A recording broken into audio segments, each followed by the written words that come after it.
Salve Maria Imaculada, viva Cristo Rei, eu sou Thiago Bruno aqui para o canal Católicos de Verdade.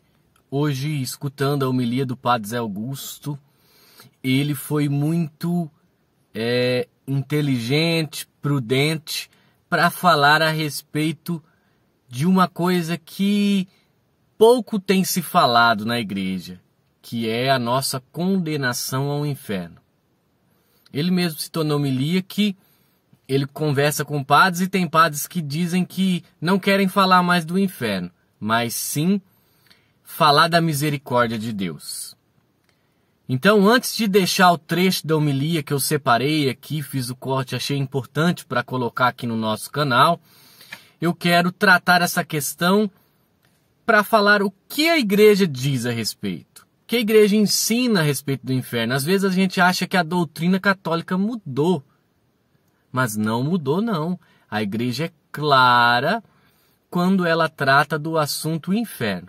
E eu quero aqui citar algumas partes do catecismo que vão nos falar sobre isso. Catecismo da Igreja Católica, número 1033. Não podemos estar unidos a Deus se não fizermos livremente a opção de amá-lo.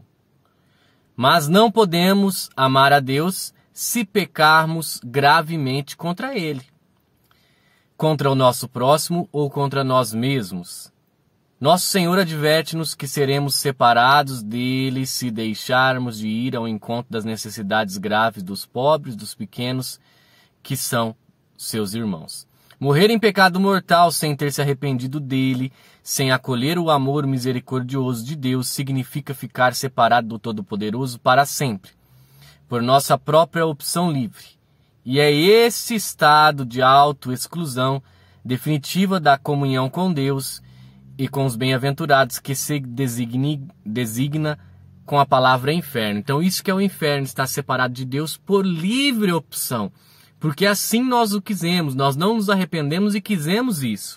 Catecismo 1034. Jesus fala muitas vezes da jena do fogo que não se apaga, reservado aos que se recusam o fim da sua vida, crer e converter-se, e no qual pode perder ao mesmo tempo a alma e o corpo. Mateus 10, 28. Catecismo 1035. O ensinamento da igreja afirma que a existência e a eternidade do inferno. As almas dos que morrem em estado de pecado mortal as almas descem imediatamente após a morte aos infernos, onde sofrem as penas do inferno, fogo eterno.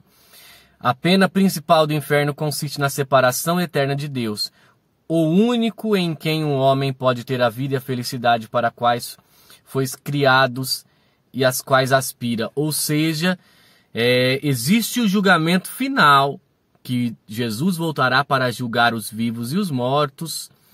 Porém, esse julgamento individual acontece quando nós morremos. A nossa alma vai ser julgada e jogada ao inferno, se assim nós vivermos contra a vontade de Deus.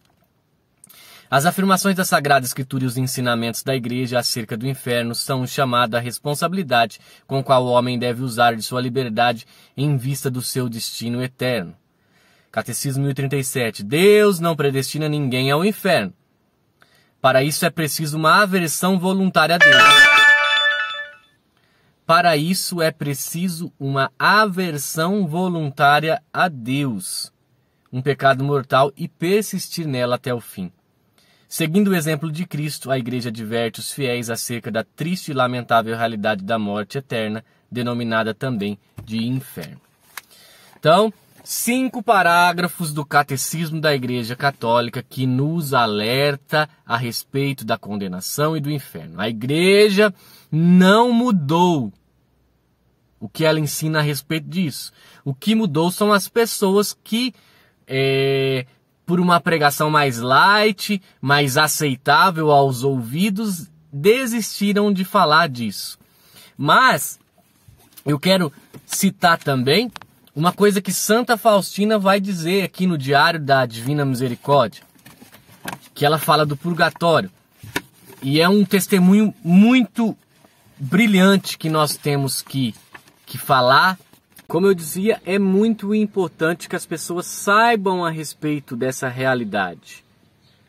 Então eu vou ler aqui de um trecho do Diário da Divina Misericórdia de Santa Faustina, lá no número 20 do Diário da Divina Misericórdia, Santa Faustina teve uma conversa com Jesus, e eu vou ler essa conversa aqui para vocês entenderem a dimensão disso. Nesse tempo perguntei ao Nosso Senhor por quem mais deveria rezar. Jesus respondeu-me que na noite seguinte me daria a conhecer por quem eu deveria rezar. Vi o anjo da guarda que me mandou acompanhá-lo. Imediatamente encontrei-me num lugar enevoado, cheio de fogo, e dentro deste uma multidão de almas sofredoras. Essas almas rezavam com muito fervor, mas sem resultado para si mesmas. Apenas nós podemos ajudá-las, ou seja, as almas que estão no purgatório. As chamas que a queimavam não me tocavam. O meu anjo da guarda não se afastava de mim nem por um momento. E perguntei a essas almas qual era o seu maior sofrimento. Responderam-me unânimes que o maior sofrimento delas era a saudade de Deus. Vi a Mãe de Deus que visitava as almas no purgatório. As almas chamam Maria a estrela do mar. Ela lhes traz alívio. Queria conversar mais com elas, mas meu anjo da guarda fez sinal para eu sair. Saímos pela porta da prisão de sofrimento. Olha o que é o purgatório, e como nós já ensinamos aqui numa catequese a respeito do purgatório em um vídeo anterior, ela é realmente uma prisão. A Bíblia trata como uma prisão de sofrimento. Ouvi uma voz interior que me dizia: olha que Jesus então fala a Santa Faustina, a minha misericórdia não deseja isto, mas a justiça o exige. A partir desse momento, me encontro mais unida às almas sofredoras. Então esse é o parágrafo 20 do Diário da Misericórdia de Santa Faustina. Ou seja, existe a condenação, existe a purificação que nós podemos passar, também que é o purgatório, e existe o inferno. Por mais que as pessoas tenham pregado que não existe, por mais que as pessoas tenham pregado que todos irão se salvar, existe, é uma realidade, e nós precisamos abrir os olhos dos católicos para essa realidade, porque estão mentindo para nós que o inferno, o demônio não existem. Então agora eu vou deixar então o trecho da homilia de hoje, dia 24 de fevereiro de 2022, do Padre Zé Augusto, para que vocês também escutem pela voz do Padre o que a Igreja tem ensinado a respeito do inferno. Salve Maria Imaculada e viva Cristo Rei. Um beijo grande dentro do seu coração. Mas vejam só, essa ideia mentirosa que entrou no mundo, e entrou principalmente na Igreja, é uma meia-verdade, que Deus é amor, e isso é verdade, mas que nós não seremos julgados, mas todo mundo está salvo. Por isso que eu estou falando da meia-verdade, né? A meia-verdade é essa. Não é a verdade completa de dizer assim, que um dia nós iremos diante de Deus para prestar contas, e aqueles que não agiram bem nesse mundo, não fizeram a vontade de Deus, eles serão condenados ao inferno. E aqueles que fizeram a vontade de Deus serão julgados e irão para o céu.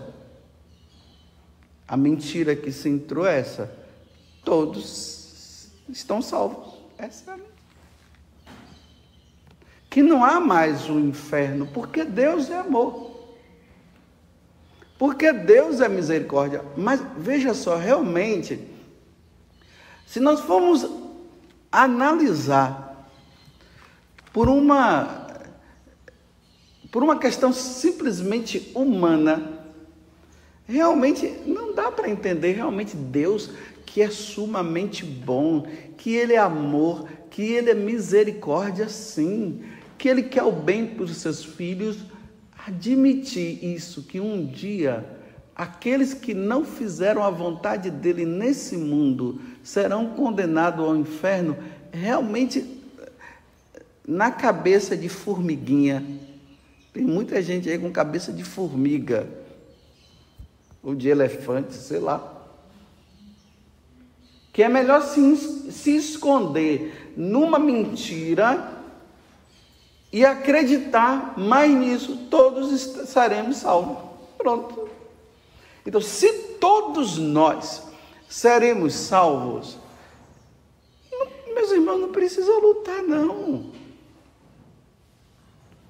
Não precisa lutar contra o pecado. Fecha os confessionários, os padres vão ficar desempregados mesmo, não vai ter o que fazer mais. Porque todo mundo vai se salvar. Mas não é isso que Jesus está dizendo. Não é isso que Tiago está falando. Ele está falando do dia da matança. É uma metáfora para dizer o dia da condenação, o dia da prestação de contas de cada um. No Evangelho, no Salmo, o 48, aqui está falando daqueles que põem a sua vida nas suas riquezas, né? Aí ele diz assim, que um dia, olha bem, todos te aplaudem, tudo está bom, tudo está jóia, nessa vida errada que você leva, todo mundo te aplaudindo. Aí, mas vai-se ele para junto de seus pais. Esses pais aqui também é uma metáfora para dizer, vai eles diante de Deus, que nunca mais verão a luz. Irão para a condenação eterna. Que aqui deve ficar bem claro que o inferno não foi criado para nós, foi criado para o demônio. Aqueles que se rebelaram contra Deus lá no céu. Como eles foram expulsos do céu, e do céu eles não querem voltar, e eles odeiam a Deus, eles tinham que ficar em algum lugar. Esse lugar, esse estado chama-se inferno, que é o contrário da felicidade no céu. Então, olha bem, os anjos decaídos, eles rejeitaram Deus, rejeitaram a felicidade eterna que Deus dava. E como eles foram expulsos do céu, eles tinham que ir para um lugar que seria o contrário dessa felicidade. Então eles foram para um lugar de infelicidade, de condenação, de sofrimento eterno. Porque não caberia eles saírem do céu e ir para um paraíso. Não tem como. Eles rejeitam Deus, não quiseram saber de Deus, e aí do céu, e eles vão para um lugar de felicidade também, mas só não tem Deus lá para não ficar perturbando a vida deles. Ah, se fosse assim. Mas não é. Então eu pergunto para vocês de novo, vocês acreditam que o inferno existe? Você acredita que um dia, diante das vidas aqui na terra, se você não vive com Deus, se você não acredita em Deus, se você deixa Deus, ou aqueles que não querem saber disso, você acredita que, indo diante de Deus, serão condenados ao inferno? Então, vocês acreditam então que essa pessoa que está rejeitando Deus, no dia que ela morrer, ela vai para o céu? Ela não quer saber de Deus aqui. Agora, para o nosso consolo, para não ficar, porque nós acreditamos, isso é para quem acredita, que existe o céu, o purgatório e o inferno. Para os que acreditam. Então, para aqueles que acreditam, não é melhor ficar mais nesse consolo, todo mundo vai se salvar? Aí pronto, quando morre, está no céu. Todo mundo quite, aí coloca a intenção da missa. Como é que vai colocar a intenção de missa de uma pessoa que está dizendo que ele não acredita em Deus, que ele não quer saber de Deus? Agora, quando ela chegar do outro lado, ela vai debater-se e vai se debater com Deus, com um justo juiz. Aí ela vai olhar e vai dizer assim, o que foi que eu fiz da minha vida? Aí não tem mais jeito. E aí vamos para o Evangelho agora. Então Jesus está dizendo, primeiro eu estou dizendo, se você não acredita na condenação dos maus, então você pega esse evangelho de hoje, é Marcos capítulo 9, de 41 a 50 e rasga, tira. Não precisa precisa essa passagem do Evangelho. Porque aí agora Jesus está fazendo uma metáfora, ele não está dizendo que é para você cortar sua mão e muito menos arrancar seu olho e cortar o seu pé. Aí ele tá dizendo assim, se existe qualquer situação na tua vida que leva para o inferno, tira agora, enquanto é tempo. É isso que ele está dizendo.